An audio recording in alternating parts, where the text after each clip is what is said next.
Okay, it is now 5:02. We'll officially start our July 10th Cemetery Trustee meeting. All members are present. Hi, Caleb. And our alternate Caleb is here. And we have Elaine Lynch is with us this evening. Lynch, who has submitted an application to be an alternate on the cemetery trustees. So thank you, Elaine, and welcome. So in July, I guess it's July this month that the select board will be working on those approvals. So we'll be submitting Caleb and Elaine as we'll vote that probably tonight. And in the audience, Doug Finnan is here. So thank you, Doug. The first item on the agenda is signing the light bill. I think Skip has it. No, you can't keep my pen. Because then I can't take minutes.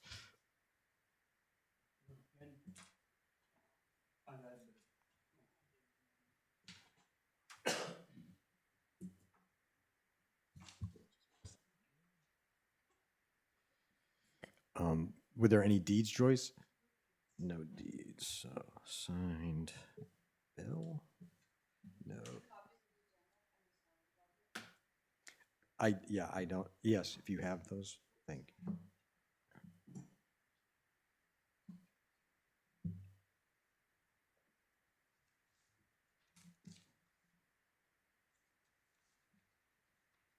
And while Joyce is getting the budget, you each have a copy of the minutes from the June 5th meeting. We'll need a motion to accept those, or if we're going to make any changes.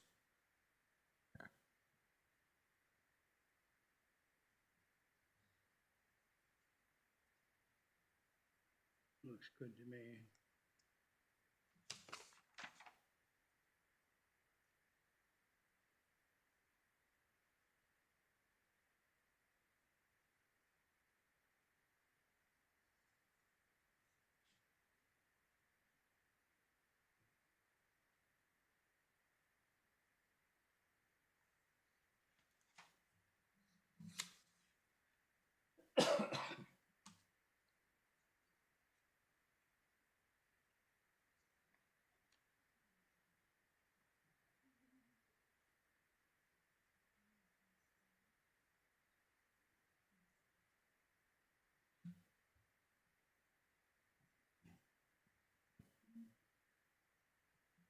We're just reviewing the minutes, Joyce, to get them approved.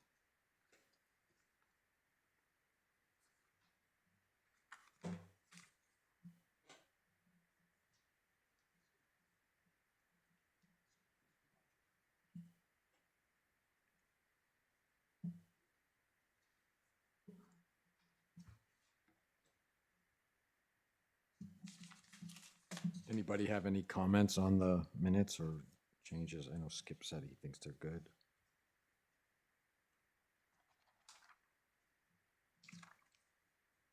Move they be accepted. Jillian, you want to second that? Okay, so motion Skip, second Jillian. All in favor? Aye. Aye. Approved.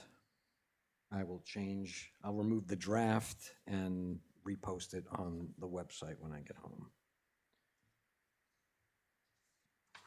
Next item on the agenda is review the budget. Joyce, thank you so much for getting the printout from the system. Thank you, Jillian.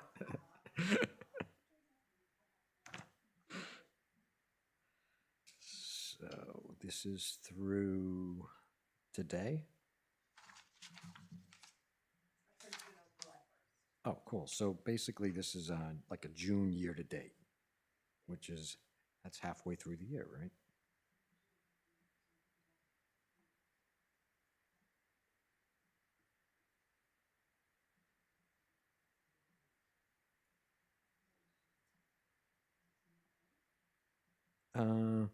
Well, that would be expenditures through basically the end of June, right? So that's half of the year, 6 out of 12 months, right? So wouldn't it be roughly 50%? Yeah, so we're pretty close.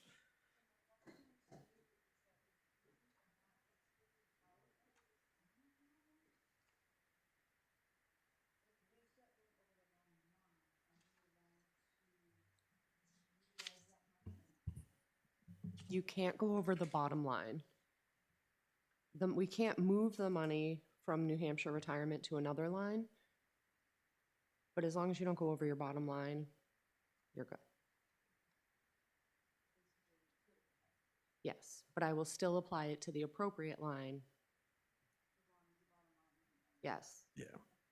And I asked the town administrator for clarification and Jillian on this as well. Like, can you make it right? And they were just like, it's not worth trying to change the individual lines in the middle of the year. But as all departments are measured on the bottom line, and as long as we're good at the bottom line, like you said. So, I mean, what's good is that you're right. Joyce, they did kind of short us $1,000 this year on the maintenance line, and we said we'd try to work with that, and if we needed it, we'd go back to them. So this might help with that. If we go over, we can kind of use it for that.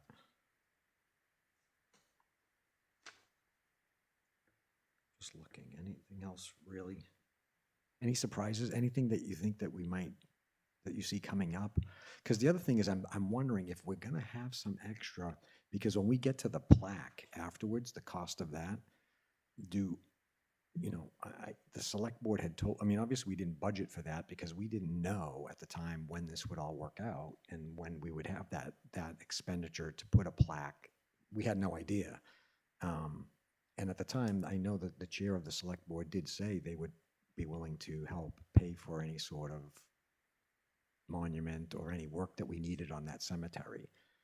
I just didn't know if we have some extra, do we go to them and say, hey, we could pay for part of it with our budget? Or do we just go to them and say, hey, I don't remember what we did when we had the new visas and Tonry signs made. I don't remember whether the cemetery paid for that out of our funds or the town did. Do you remember? I was just going to say, I know it's before my time. It didn't have, I don't know that.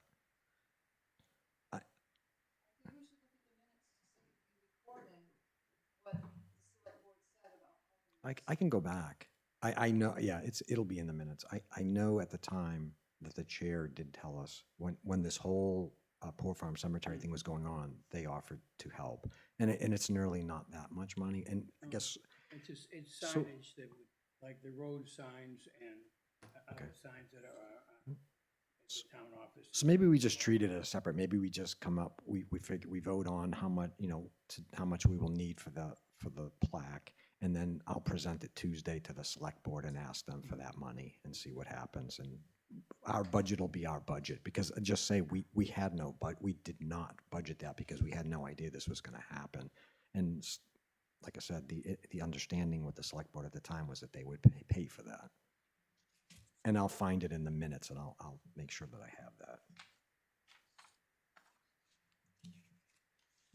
Other than that, like you said, Jillian, the budget, I mean, you said it's pretty close to being exactly half.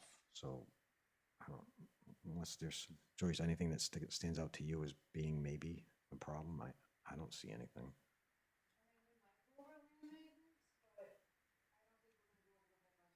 Good. Yeah. Cool. Awesome. Cemeteries look really good. Very good. And speaking of that, the next item is the DAR stone cleaning.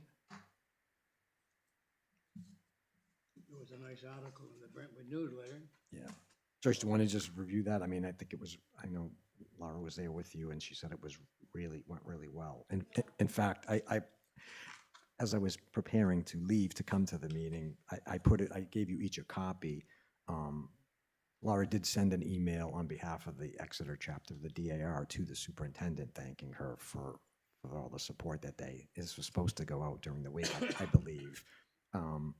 But so after we review this, I would like to someone to make a motion that we accept this letter into the correspondence for the meeting minutes of this meeting. This letter? Yes. Yep. Yep. So, Joyce. I sent you, I think I sent one to the DA, to Laura also, the wife, with the additional names of those Revolutionary War veterans that were discovered in some regimental histories. Yep. Not in a Hampshire regimental history. Right. So those names do not appear in our records. So she's going to add those. Oh, okay. So, Joyce, maybe just for the whole group, because I was actually away, so I wasn't there. I'm not sure, like, how many attended and how many stones were cleaned. I think this makes a mention of something in here. I'm just the editor. I just review it for typos and things, so. I think I read somewhere over 9 or something like that. Anyway. Okay. And we were able to, that table stone that is so worn now that you can't read it, we were able to decipher the lettering on it. Oh, you did? Yeah. And also, that did show up in the old original Blue Books typewritten inventory of all of the gravestones in town. It did show up on that with a note that was a table stone. So that's the only table stone in that cemetery. Right. So we know who that is and we know what the inscription is. Oh, really? Wow. I'll have to look at that later, because I'll be honest, when Laura showed me some of the work they had done, and I'm kind of looking, I couldn't read. I'm like, oh, wow, bummer. I can't read what this says. I was wondering what that's all. That's really good. Okay. Okay. Anything else on the stone cleaning? No. Next would be under financial review, perpetual care flowers. So the worksheets have been done, they've been handed in. I had to wait until last year's worksheets were taken care of. So our perpetual care flower worksheets have been done. They've been sent to the trustees of trust for review. I think they are meeting this week. So they will be meeting this week to review those. Once those are done, then we'll be all caught up and won't have to do anything now until the end of the year as far as mowing. So perpetual care, what we have to do is keep tabs of all the accounting. We have to hand it to the trustees of trust, and then they will take the funds out of perpetual care to reimburse the town for paying for the flowers. I buy the flowers originally, we plant them, we hand it into the town pays me back, but then they send the receipts to the trustees of trust along with my database information.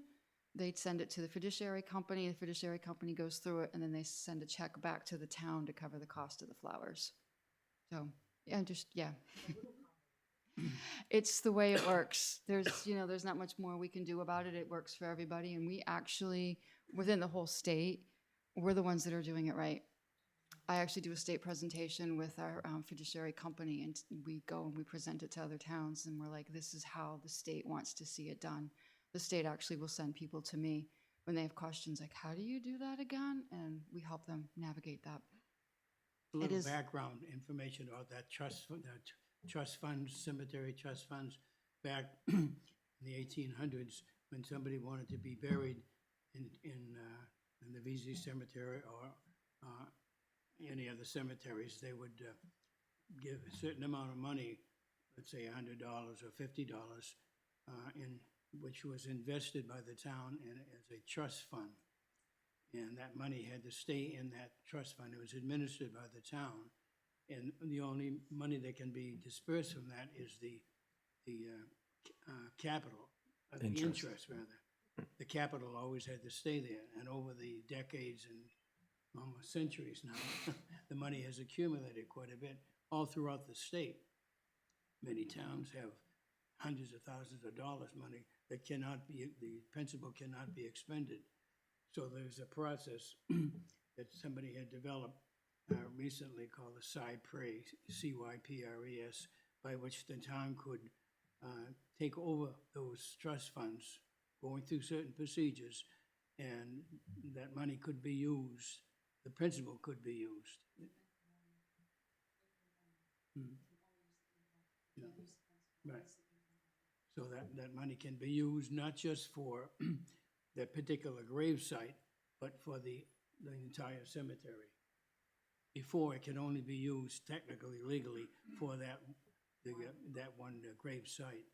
So now there's money that's been freed up for that, but there's a legal procedure that's been long involved, and thanks to her, Joyce, this has been proceeding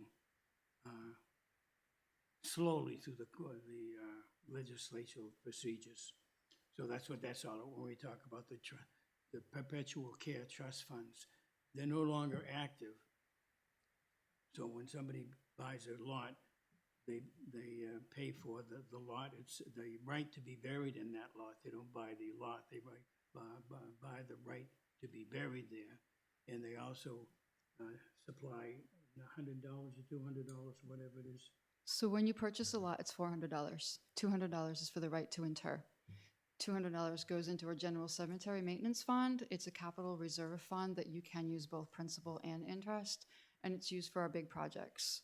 It's used for paving, well, actually, not for paving, but for seal coating, tree removal. We've had the gates replaced and painted over. So it's the big infrastructure things that we can use it for. Okay, so that's what that's all about. And at the town level, it really is. She works with the town. Like it's very complicated because if you look at how many accounts that there, just because of the number of accounts, like we dwarf, the town has all these other capital reserve funds, right? But like the cemetery, there's a whole bunch of them and they're each individually managed. It's a lot of work that Joyce does with the keeper of the trust funds, and they have a spreadsheet. It's really complicated, and like she says, there's a lot of work that she does. If you ever want to see it. Keep it all straight up, squared away. And the other thing on the CyPRES, I think it's a one-time thing too. I think you get to do it once, right? So I've met with the Department of Justice. I've met with the Charitable Trust Unit actually this year, and we're still trying to work for it. I didn't want to bring that up yet because we're still having the conversation. Things have changed now that we've gone through at least 3 different directors since we started this process. The new director has been super proactive. Like we email each other once a month. Hey, are you still good? I'm still good. Are you good? Okay, we're just going to keep working on it. She's come up with really cool ideas of how we can utilize it. It's not going to be breaking trusts like we originally thought. It's going to be a better way that we can manage it. And they're looking at this clear across the state because they looked at what previous directors were saying and they're like, that's a nightmare. So it's going to be more of getting permission to use accumulated income that we would never spend. That's the bottom line.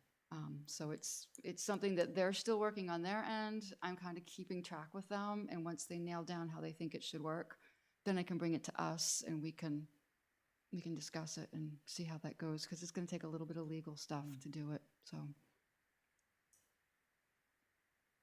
Okay. But like you said, basically we're done. It's just now working with the town on getting but the flowers are all done for Yep, the all the worksheets have been just want to turned make in. sure I have it right. Yep, the worksheets are turned in. I'm just waiting for the trustees of trust to hand them into the fiduciary, and the fiduciary will hand you a check for the general amount. Thanks. Yep. And some of those trust funds were set aside specifically for flowers to be placed on the gravestone. So that has to be a separate account and only applied to that particular person's account. So it's a little bit complicated. I think sometime in the future I will do like another budgeting. So I could give my presentation that I do to the state. I could bring it here, shorten it up a little bit so everybody can kind of see how it all works, because there's multiple steps and there's different trust funds. And Yeah, I think that's a good idea. yeah.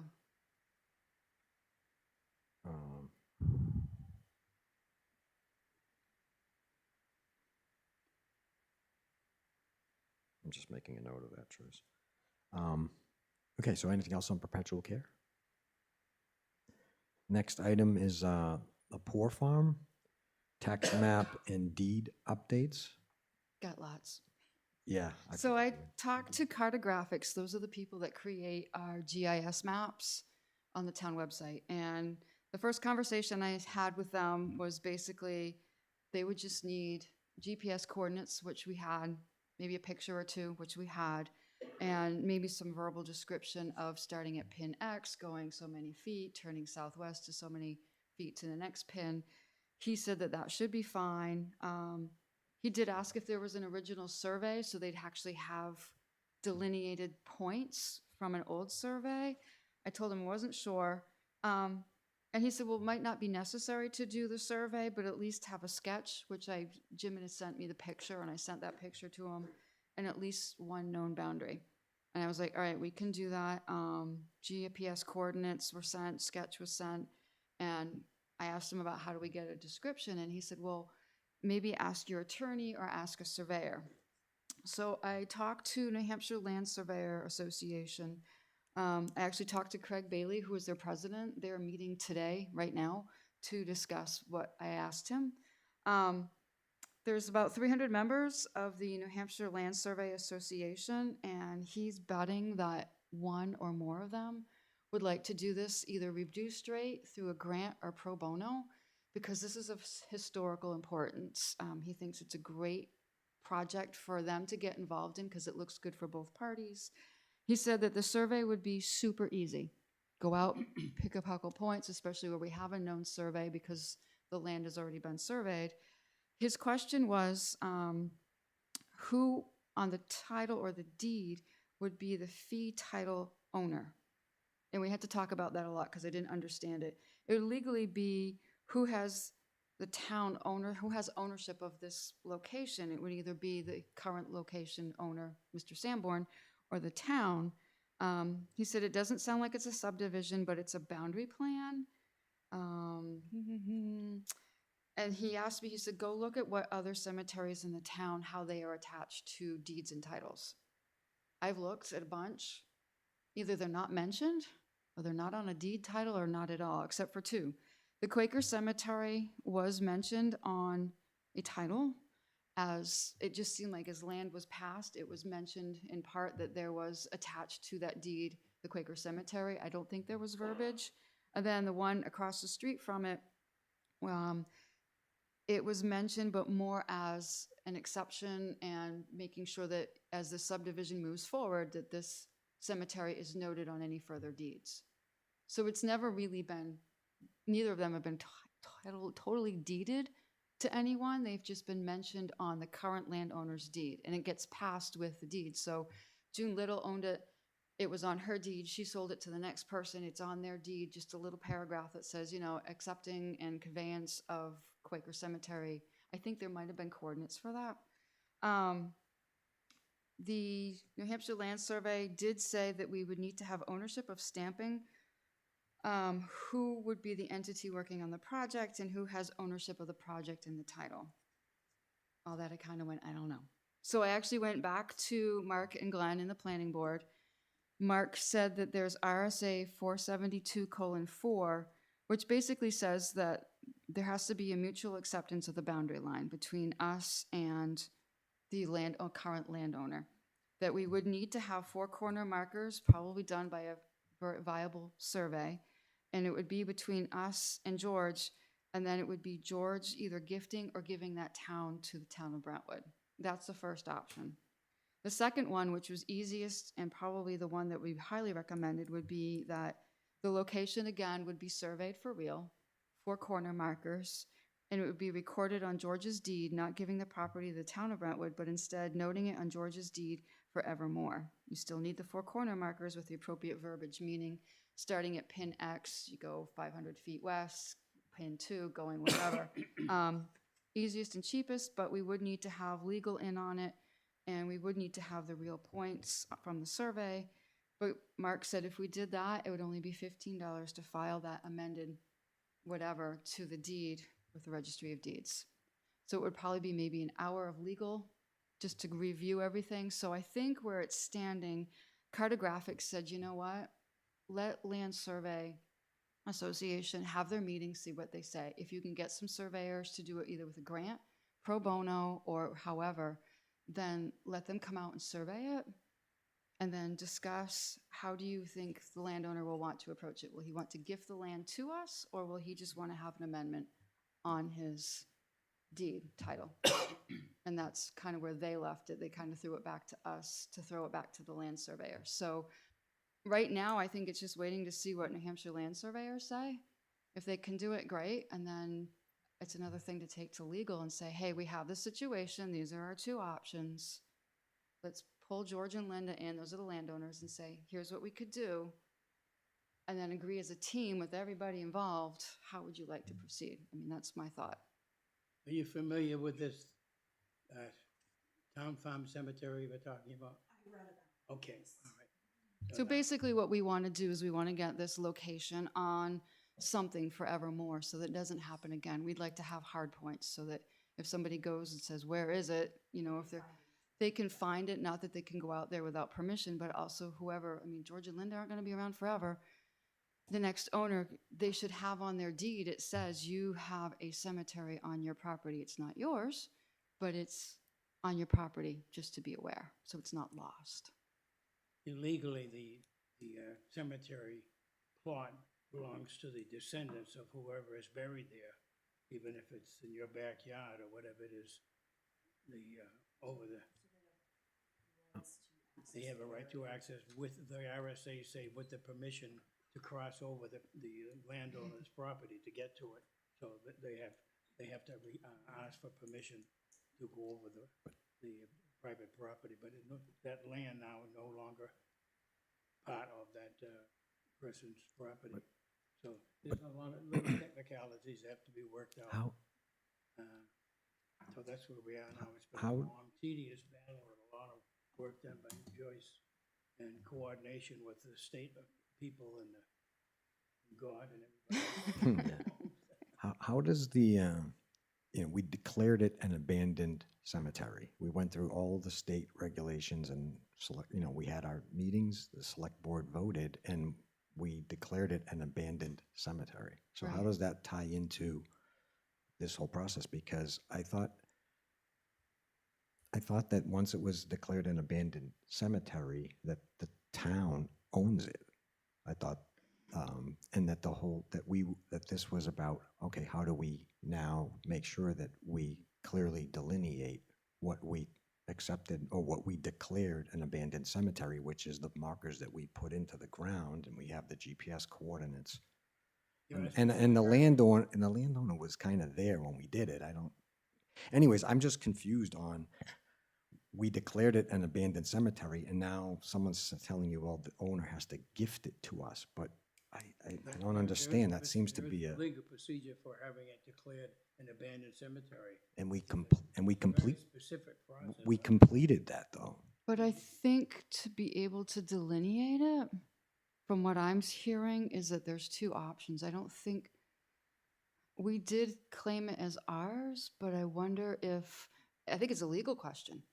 I honestly don't know the answer. I think this is getting to the point where we've got all our ducks, they're in the pond, and we just need to have the legal people say, okay, it's abandoned.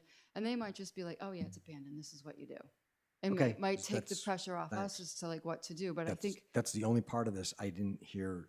We did go through that process, and Yep. Skip, we did declare it. The town of Brentwood, the select board voted and declared it an abandoned cemetery. I wonder if it's the RSA, the 472-4 that's coming into play, because even though we've decided it's an abandoned cemetery, we need to just delineate, like you said, the 4 marks. And I think just sitting down with George and saying, hey, you know what? We as the town are going to assume responsibility of it. We're going to take care of the survey. Right. Just so you know, we want to get the 4 points. We'd like to be able to do, RSA 472. We need you to just say, yep, I agree with these 4 points. They're good, and call it good. But I think running it by legal, so we don't get in trouble for anything. Yeah, Yeah. absolutely. And it's not like he has to gift it. I don't even know that they have to do a quick claim. I think it would just be more of, we assume responsibility of it, and maybe that goes on the deed. It's Yeah, describing. I don't it. know. I don't know And either. I don't know.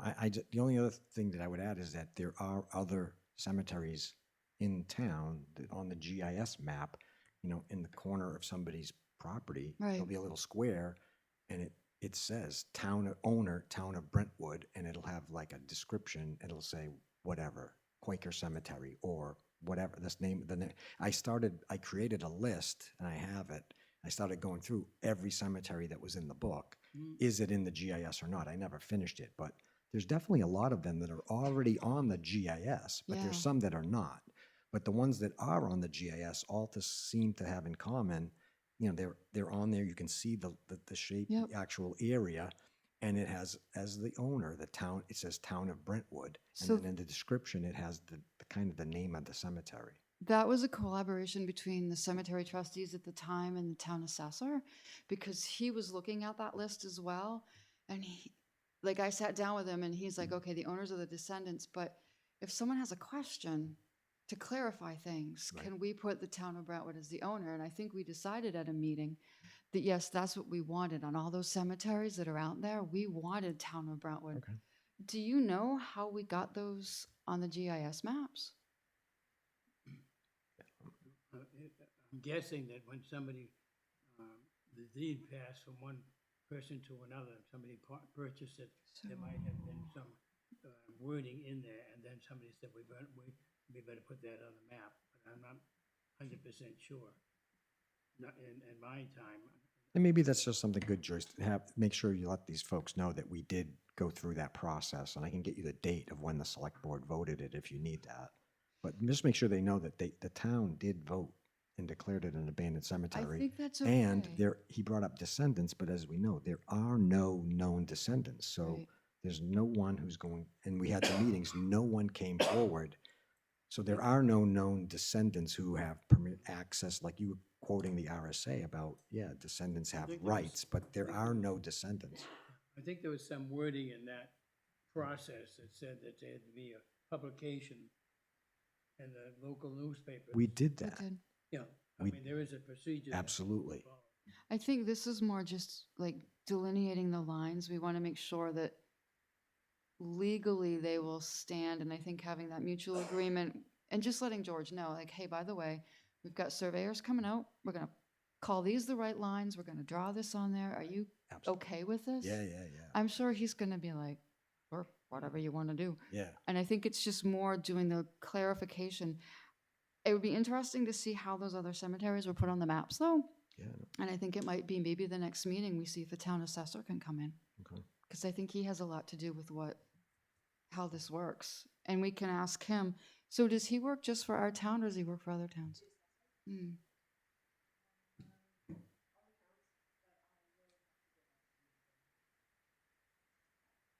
Well, I'm just thinking if other towns have done this. I know at least one other town that has put not only their maps up to date with all their cemeteries, they include the 25-foot setback around every single cemetery.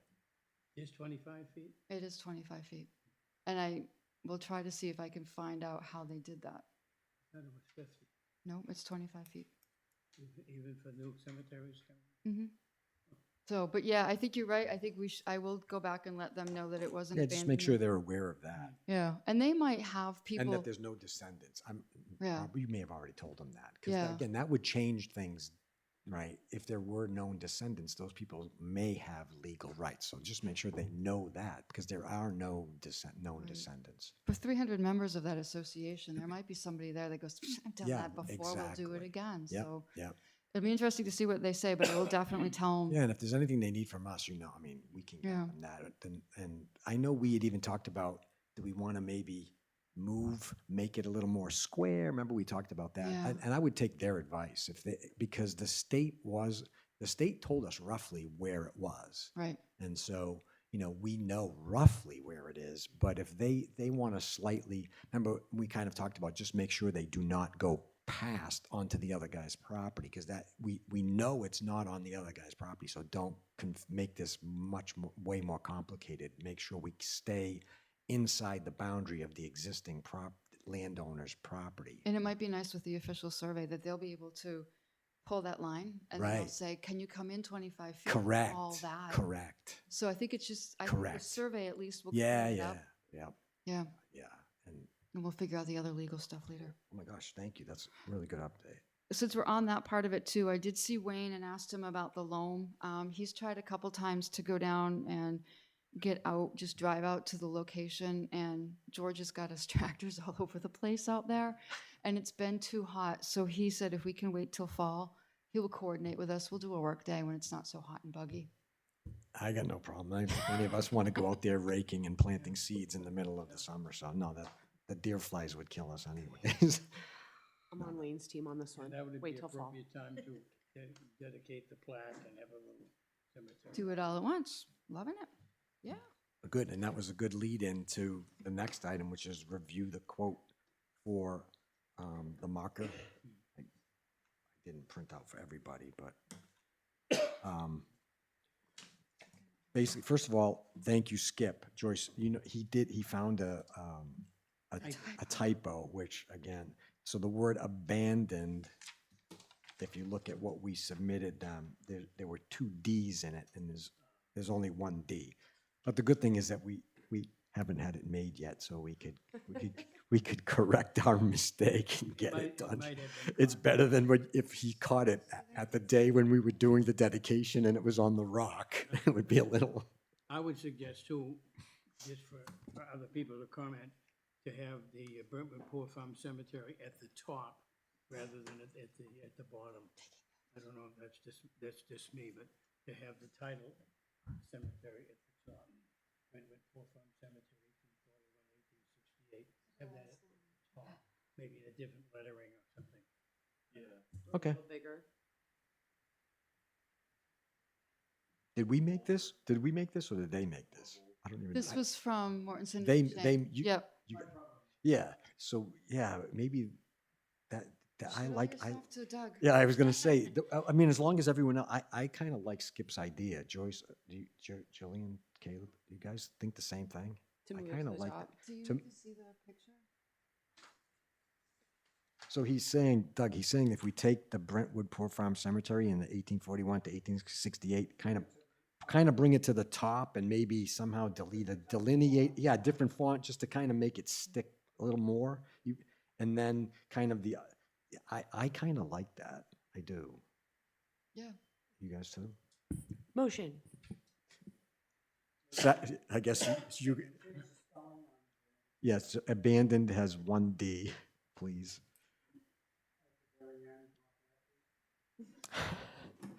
No. It's ABAN. I know. If he sends that new proof to me, I'll send it to everybody so we can double proof it because we need good editors. And then I think really the discussion comes down to the plaque. The price is $1,995, and then there's a decision about it's for surface installation. It's $300, or if you want a recessed installation in the stone, it would be $1,100. $1,100 for the installation? Okay, so you have 2 choices. Oh, If you mount it on top of the stone, yeah. surface install, it costs $300. If you want them to recess it into the stone, What happens is the size of the bronze range over here is 20 by 18. The reason for that, if you look at the stone that it's going on, take a measurement off of the top, going down 21.5 inches on the left-hand side, 6 inches in from the side of the block itself, instead of divot in there a quarter inch. Originally, I think we asked for 24 by 20. And if you do that, then you'll just, that corner piece will be always exposed or filled in. You don't want that to happen. If you decide to do a recess, the difference is that stone is a good stone. There's no cracks in it.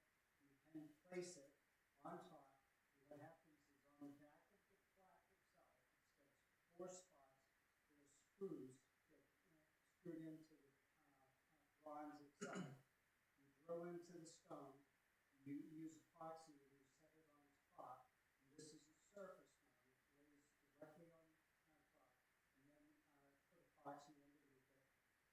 years, and then after the epoxy dries, you do the perimeter with silicone, waterproof silicone. There's not a disadvantage for doing it. After time, the silicone will wear off. There may be a possibility that the bolts might loosen up. Highly unlikely. I've only worked with them for 38 years. We haven't replaced any. Haven't done a surface mount. Recess mount is a lot different. The thickness of the bronze is almost a quarter of an inch. It's not. But what you do is you take the perimeter, the 20 by 18, you put a template down, and you sandblast that whole surface out. And then it becomes rough on the inside and makes the epoxy adhere to the bronze much tighter. So you put the epoxy down, you drill your holes in, you set the pins in as well, you drop it on. And again, you put silicone around the edge, and that's permanent. Don't even think about taking it out. Joyce made a comment while I was out there taking a measurement that with bronze, there's possibility that if it's surface mount, somebody could take the bronze and go and sell it. It's illegal to do that. People have done it. Most distributors or people that deal in bronze, when they see any type of plaque, whether it be a veteran's plaque or a memorial plaque, they not touch it. So, I mean, it would be vandalism at that point. Highly unlikely, given the location, that that would happen. So either option is good. Thank you. We could booby trap it. Does one option look better than the other option, like significantly, or? Well, one's more expensive than the other. Personally, speaking on behalf of Mortensen Ukraine, I would probably recommend if the town would allow you to do it, just do recess into it. It looks just a little more professional versus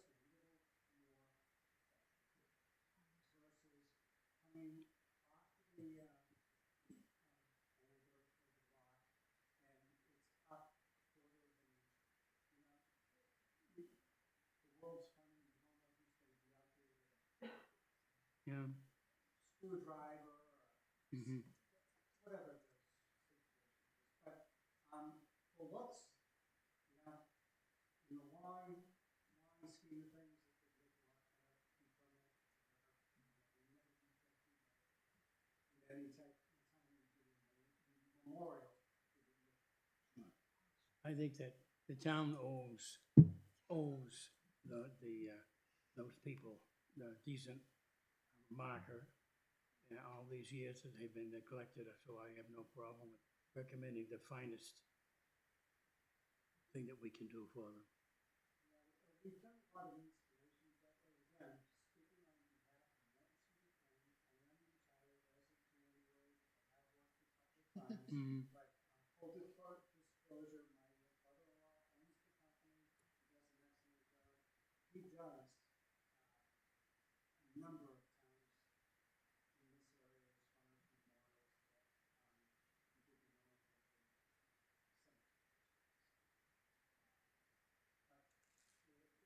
But to answer your excellent question, to answer your question, if the town will afford us to recognize the people the way they should be recognized, probably recess. Right. And when you do your presentation, I don't know when your next select board meeting is. Tuesday. This coming Tuesday? Yes. So I can be there if you want to Thank you. answer questions. Yeah, thank you for, first of all, for the feedback, the honest feedback. We all really appreciate that. And taking the time to go out with Joyce, the superintendent, to do the measurements and get us the quote. Yeah, really thank you. And I think I agree with Skip, and I don't know if that was a motion that you were making, that we go to the select board with the plaque is $1,995 and the recessed installation is $1,100. which would mean we'd be asking the select board to pay $3,095 for the plaque and installation. So was that a motion that you were making? Okay, and that's Oh, the hold- installation also? Yes. That amount includes the installation, That's everything. That's everything. $3,095. Yeah, I'm sorry. And I'll give you a copy of this. I have it. Did review with the family procedure that would happen. Truck would have to go out there. It's a big process, a sandblast truck. You'd be out there for probably 3.5 hours on recess if you're doing that. The only caveat on this,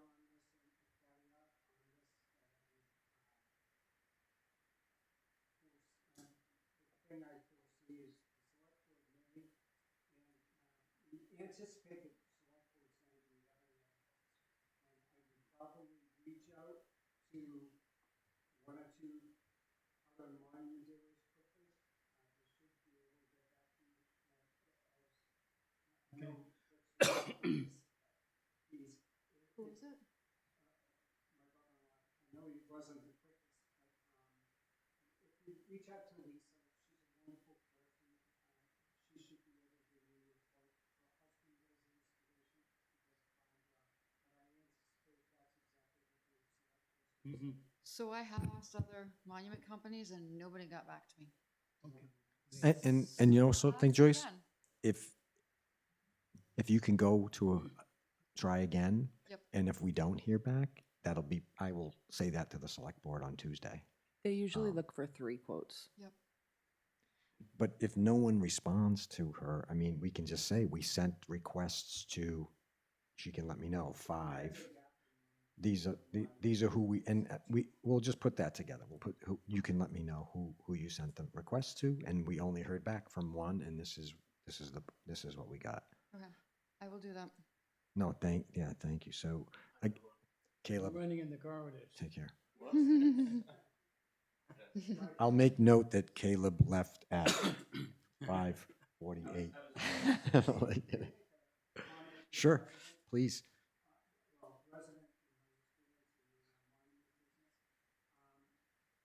This cemetery is landlocked, and when it is landlocked, where the town will be taking ownership of that little piece of property, we may want to see if the owners would be inclined to give a right of way access in the event that the property is sold. There wouldn't be any cost to them. They can, a walking path is all you need, but if you have some sort of direct access there versus having a new owner come in and say, no. I mean, we've discussed this a little bit in terms of the right of way and access, and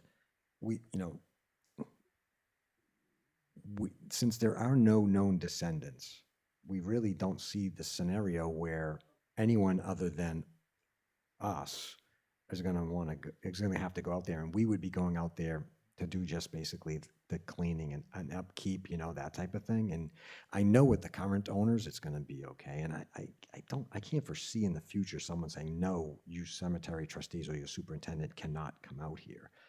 My fear is that if we do the right of way, that because we've talked about that if somebody did want to go out there to see it, that we would have a policy statement drafted that basically says, since there are no known descendants, but if somebody can make a good case and we were going to put down the trustees through the superintendent, that the only way someone would be able to go there is they would have to make a request to the superintendent. Superintendent, we would discuss, and we would basically vote to give them permission to go out there.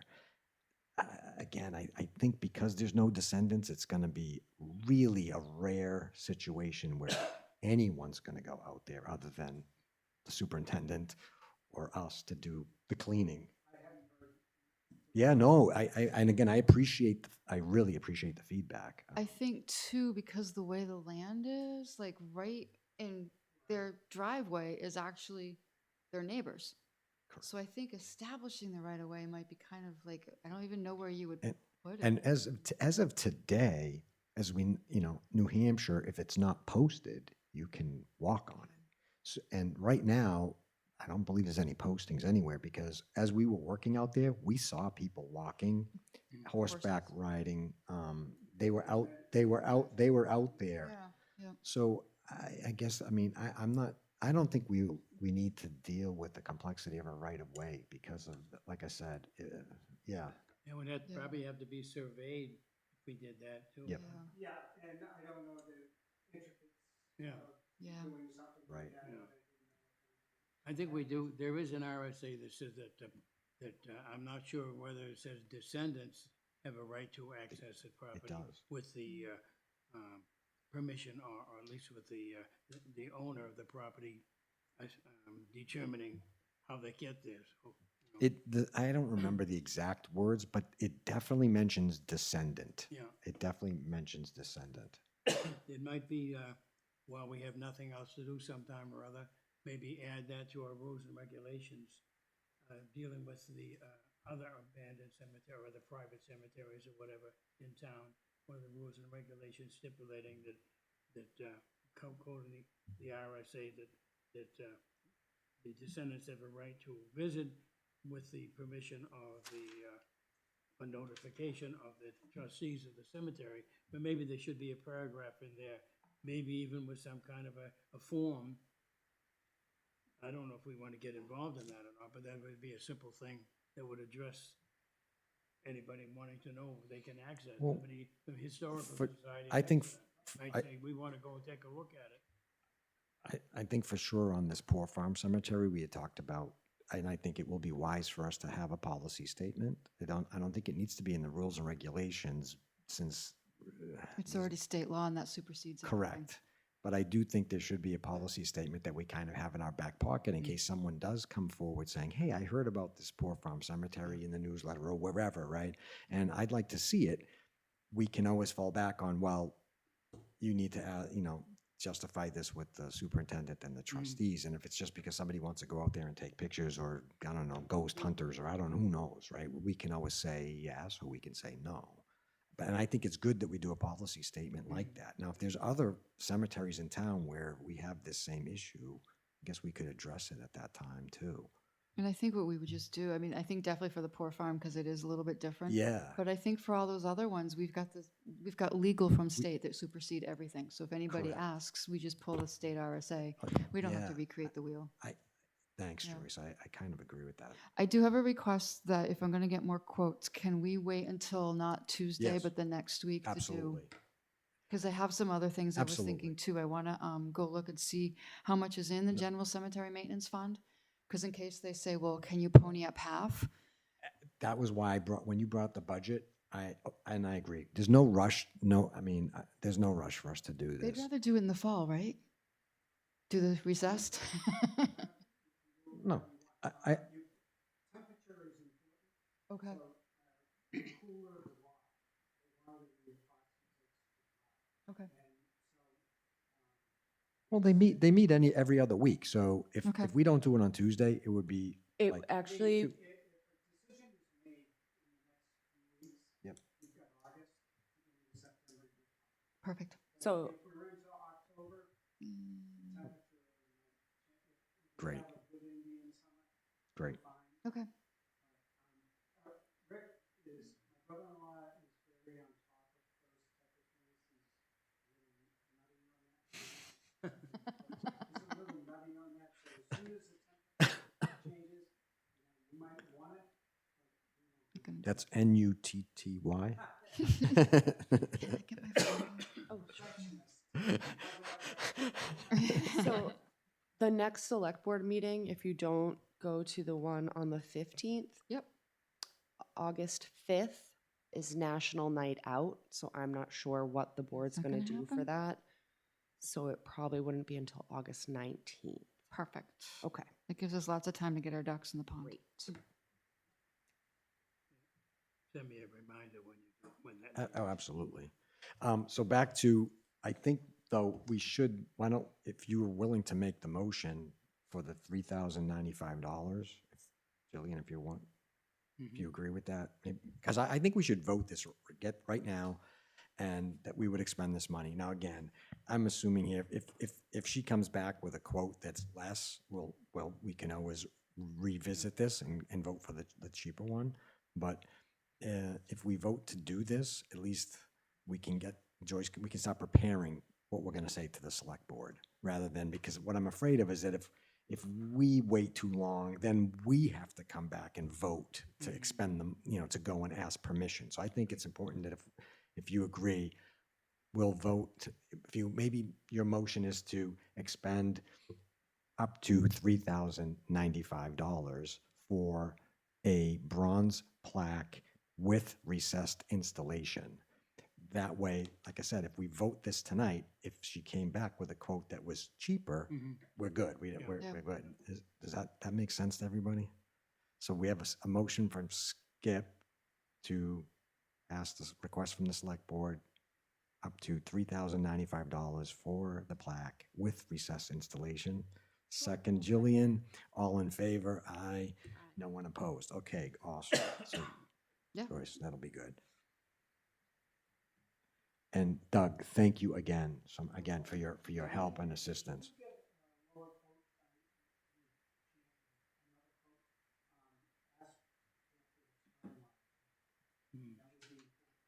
Especially if you want to get, Yep. I know that a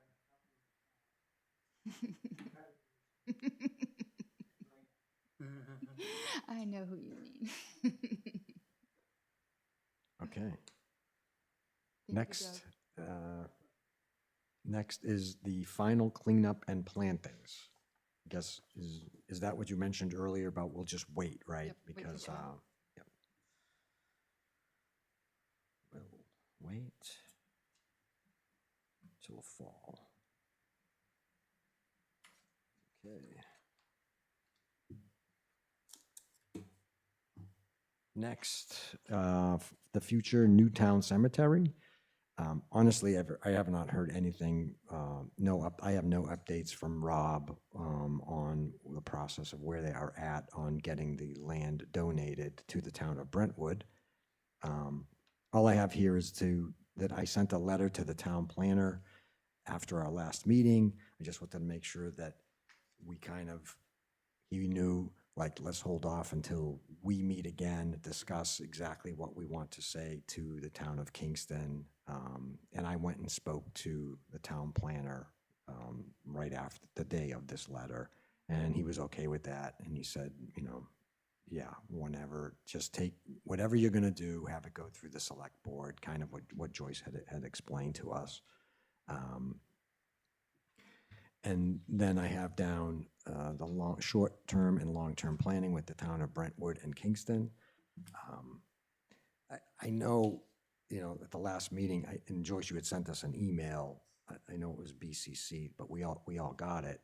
And I just want to make sure that we're all okay, because after the meeting ended, a couple of us were still around, but you were not. But I'm glad. So I'm kind of glad you kind of brought it up. But maybe if you want, you can let us know. Like, I know maybe it said, I think you stated that it was in your email, you may say that it was uncomfortable.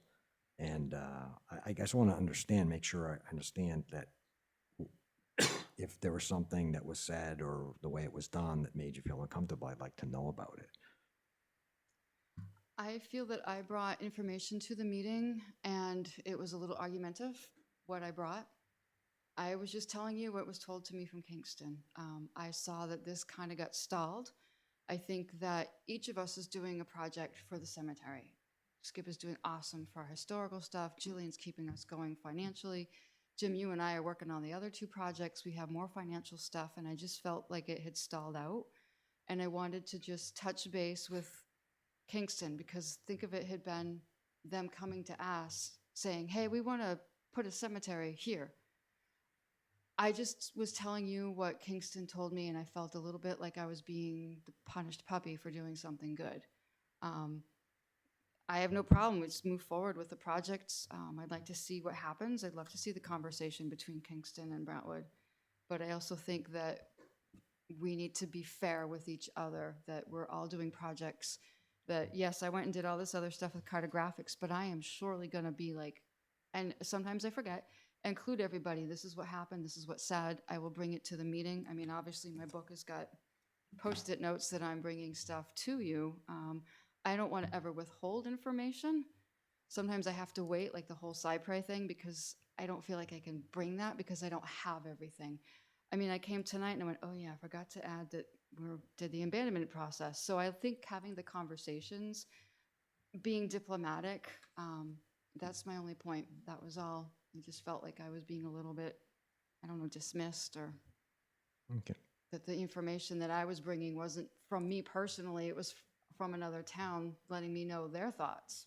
Right. And maybe having that conversation. Maybe we need to have a joint meeting with them to sit down and say, hey, you know what, here's what we're thinking. How do we move forward? Yeah. Right. You should always feel confident that we have your back, whatever you decide. Thank you. Well, yeah, and I mean, I just, you know, you, we are all, there's 3 of us here who are elected to be on the trustees. You're hired by the trustees as the superintendent, and we've talked about like roles and responsibilities and things, and I don't think any one of us is really, you know, should be going off and doing things on our own. And I felt like in this case, you kind of just did this on your own. And But I again, felt like I was asked to do it. I felt at one of the meetings that we were supposed to have a conversation with Glenn and Mark, which I did. Glenn's advice was go to Kingston, ask them, have that conversation, get it started. again, I can look through the minutes. I believe the only discussion we ever had about talking to Kingston as a group here was that Jillian's mom, I believe, works for the town of Kingston or is in the clerk's office, and we said, why wouldn't we go with Jillian and talk to her mom about who, you know, kind of tip them off that, hey, we're thinking about doing this, who do we talk to, da da da da. And we discussed this, but I don't recall ever voting or really saying that Jillian, like, again, that's how I recall this, that we were going to use her mom as kind of an insider to figure out, not Glenn, that we were going to use Jillian and go that way to speak. And then you and I had a conversation with Rob, you know, over an iced tea and a Diet Coke, that where he was concerned about tipping our hand too soon. And both you and I said, well, no, I'd rather notify Kingston before, like, we just, but again, this group never discussed going to Kingston. And that part, I really feel like, even as the chair, I don't think I have the right, I don't have the right, and I don't think I would do that just unless we as a group had talked about this ahead of time.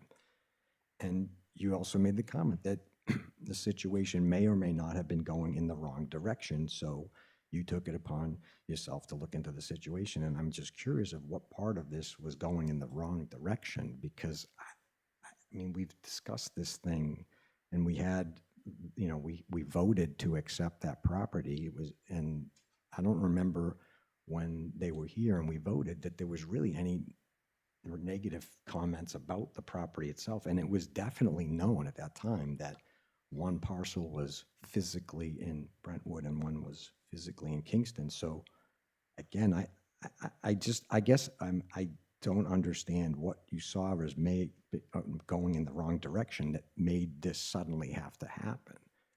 And I mean, these are your words. You said going in the wrong direction. So because I didn't see anything that was going in the wrong direction. So we did meet April 8th, took notes.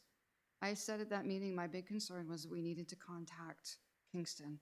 And Rob specifically said, I don't think we need to contact them until everything is done. And that to me was a red flag. I really thought that waiting till we, you know, how are we going to pay for this? Who's going to do what? I think before we even jump into anything, we needed to talk to Kingston. We needed to let them know that this was happening. And that's what I saw was going the wrong direction. I was under this understanding that we would be talking, like, we were kind of going to try to figure things out ourselves, but that we weren't really going to make major moves until we spoke to Kingston and they said, yeah, we're agreeable to this, because we don't want to get too far into the project and have Kingston say no, and then what? We're halfway through a cemetery. Yeah, I totally agree. In fact, I mean, Right. we both, I was probably more vocal than she was on telling Rob that I think we should tell them before we go to their, just pop it on their planning board that, oh, Right. by the way, land use, we're, the town of Brentwood, who owns this property, is gonna put a cemetery.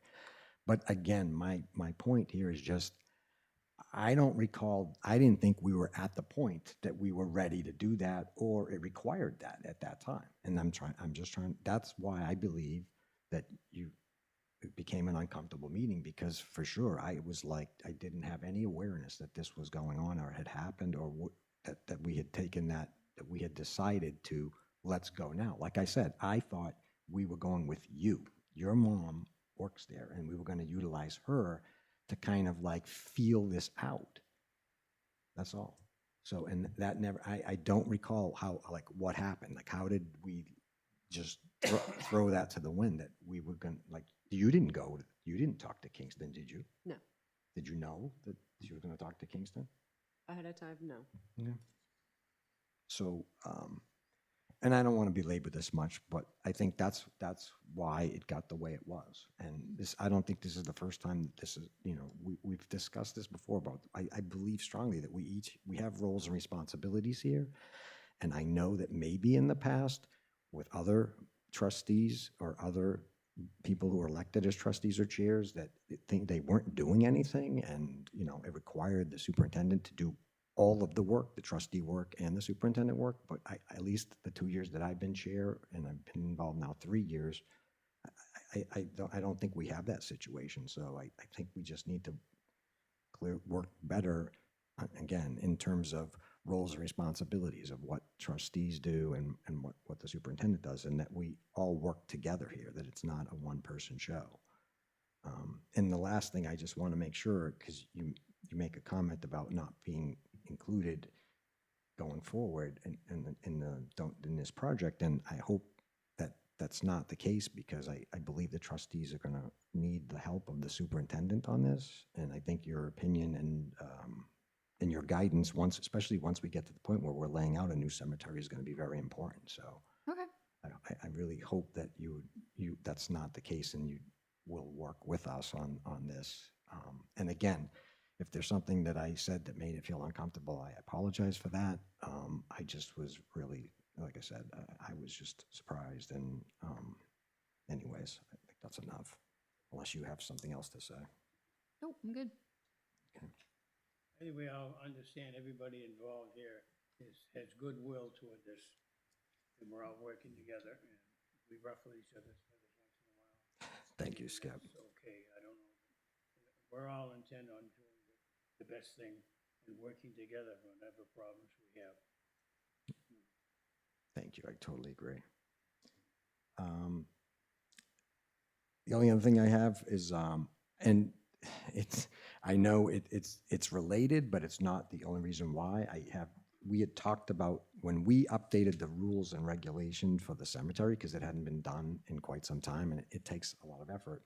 I believe the next two things we were going to look at was the roles and responsibility of superintendent, as well as, and I don't even have a copy if it exists, if there are cemetery trustee bylaws, like do we have a set of bylaws for the cemetery trustees? Because I couldn't find that electronically.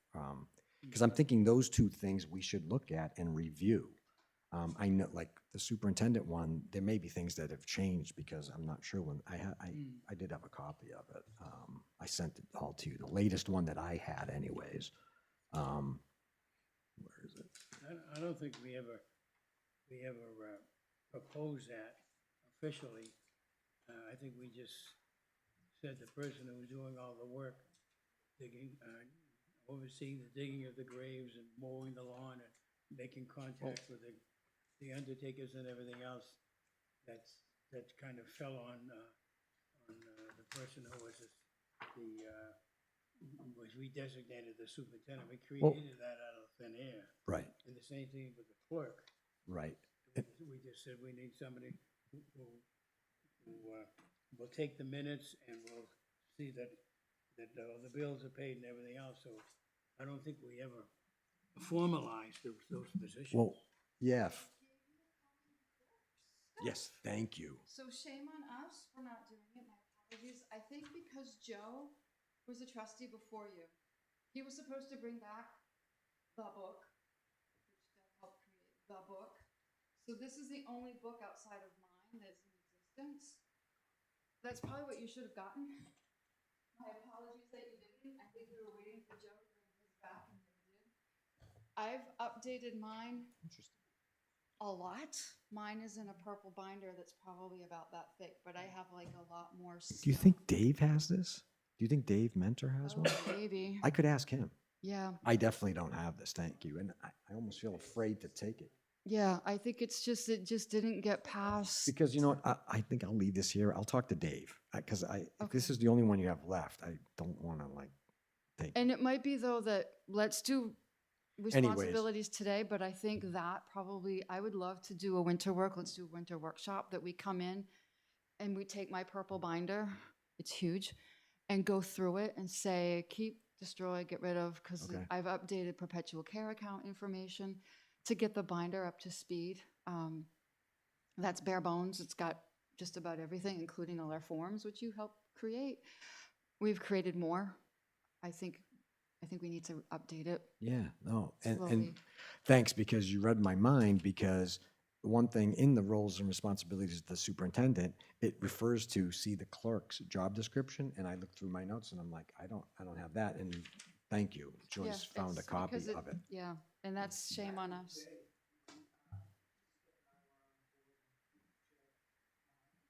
Norman was superintendent, and we were trying to do a job description for his job, but he did everything. So we, the list was so long, Yeah. and he wouldn't stop doing it.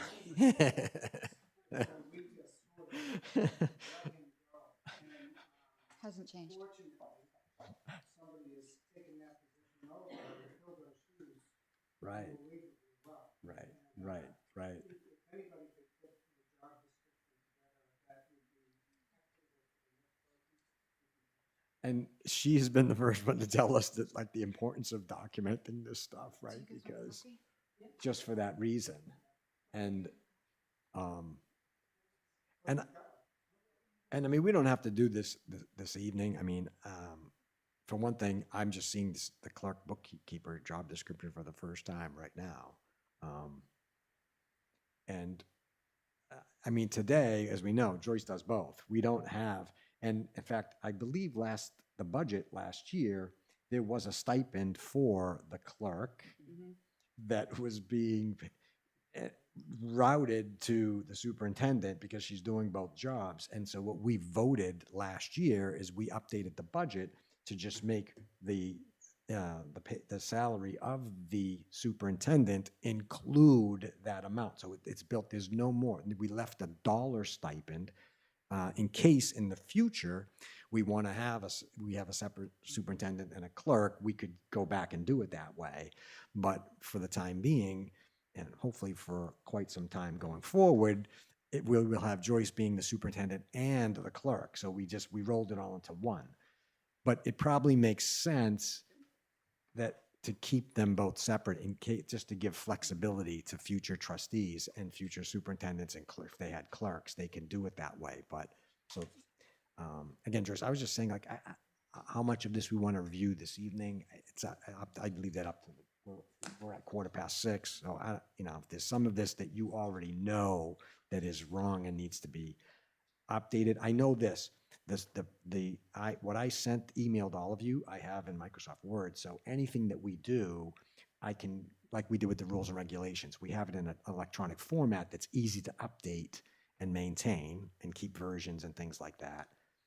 I will definitely take this clerk's one and I'll do the same thing. I'll put it into like Word, into a good format, and that way we can modify it as a group. And when we approve it, boom, we'll have something that going forward, we have it electronically as well.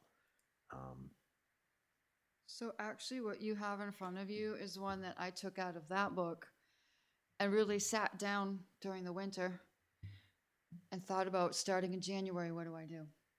And just went through the whole year and actually probably added, I mean, Doug can tell you one way or another if I've added stuff to it that I've been doing.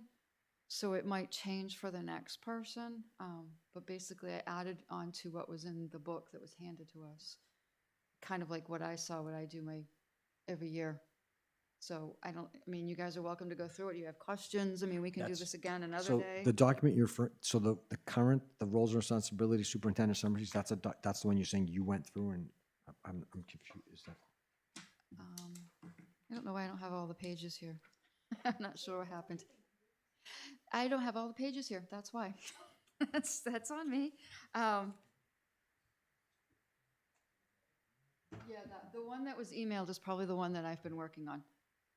So, yeah, sorry. Because somewhere along the line, you emailed me That's it. this, That's and So it yeah, was, scrap. but it was like in WordPad or something like that, and all I did was I put it into Microsoft Word and updated the font, make it look pretty, like I did with the rules and regulations at the time.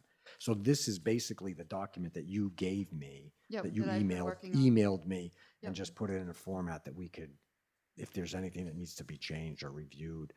And at some point, then we should just approve it, like we did with the rules and regulations. We approve it, we say it's version number, and put the date on it, and boom, we file it with our documents. Because I don't have all the pages. If you see, like Jillian said, the numbering's wrong. I can't count today.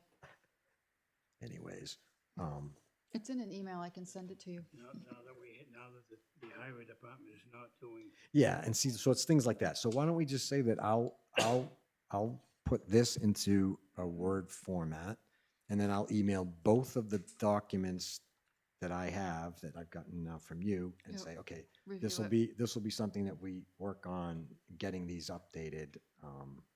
And I'll look, is there something in here that does talk about the bylaws of the trustees and what we do, or is that in here somewhere? And you don't have to look now. I'll look through it. Take it, yeah, take it. Because through I it. think that's something, if we have it, great.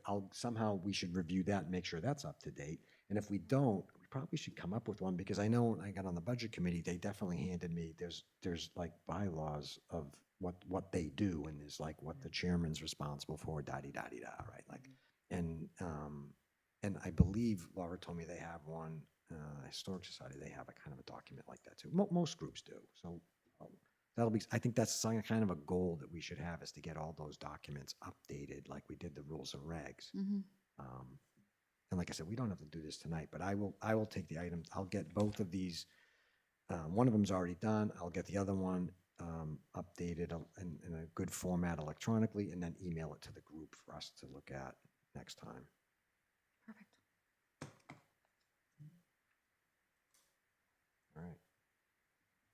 Wow. This is like homework, right? Like. part of that is the RSAs. Is it? Okay. Next item I have is, before, I guess, any other business from anyone, any of the trustees or the superintendent that you wanted to bring up? No. No, Jillian has nothing. Skip, you have anything? No, I haven't, I asked somebody who knew this fellow on South Road who, living with that, Right. property that, Walt Small said that he remembers seeing a gravestone in there, and I was speaking to somebody, and I forget who it was, said that that person knows this. I don't know how you pronounce his name, Koch or Koch or Koch or whatever. Anyway, I never got George. heard back from him, so that's still. Okay. And a few Work in more, process. There is one cemetery in town that we've never located, and we only know it existed because in a deed, in a will, somebody just by the name of Bean, forget his name, Josh, some Bean fella anyway, mentions his property, and excludes or mentions as part of the boundary of the cemetery where my children or grandchildren are buried. So that seems to be where we thought it was gonna be on the Bean property, but a friend who no longer lives in Brentwood, who lived there for many years, said he remembers seeing a headstone in the field. So, now he doesn't live in town anymore, so we were gonna ask Mr. Hoke if we could go out there, or if he ever had seen it. Maybe by now it's fallen over and it's buried, we'll never find it, but he may have some information on it, so that's If, something I have. if you need contact info on him, I don't. if you need contact info for the landowner, check with the clerk's office or maybe Jillian, because I believe he I might ran. even have an email address. Yeah, for he him. ran, I think he ran for Budget Committee. So usually when they do that, they have an email address, so they can probably get that to you and you could contact him and say, I'm on the Cemetary Trustees and the Historic Society, da, da, da, da. He's a good guy. I mean, I've met him, they're, He's right. holding signs or something. And he's a really good guy. So if you need to contact maybe like Jillian or you can get that, or you can ask Daphne in the clerk's office. Anything else from anybody? Because otherwise I'll open it up to public comment. Doug, you have anything? Thank Blaine? you for taking care of all that business. Thank you. Okay. Okay. Oh, one thing I did want to do is we never, there's one. I just wanted to make sure that we the correspondence that, my wife sent, Laura sent to Joyce, I want to make sure that we vote, because I want to include that in the minutes. That recognizing the work that they did that Joyce did. Motion. Second by Skip, thank you. So I will put that into the meeting minutes as a correspondence documenting the good work that she did. So, and I had said it, we just never did it, so thank you. You're welcome. And if there's no other public comment, the next meeting is August 7th, right? August 7th, 5 PM. Is everybody okay with that? And I'll make a motion to adjourn. Motion Jillian, It's been a very long day. I Skip. apologize. second. Yes. Second, Skip. We'll adjourn our meeting. Thank you so much. Again, thank you. Thank you, everybody.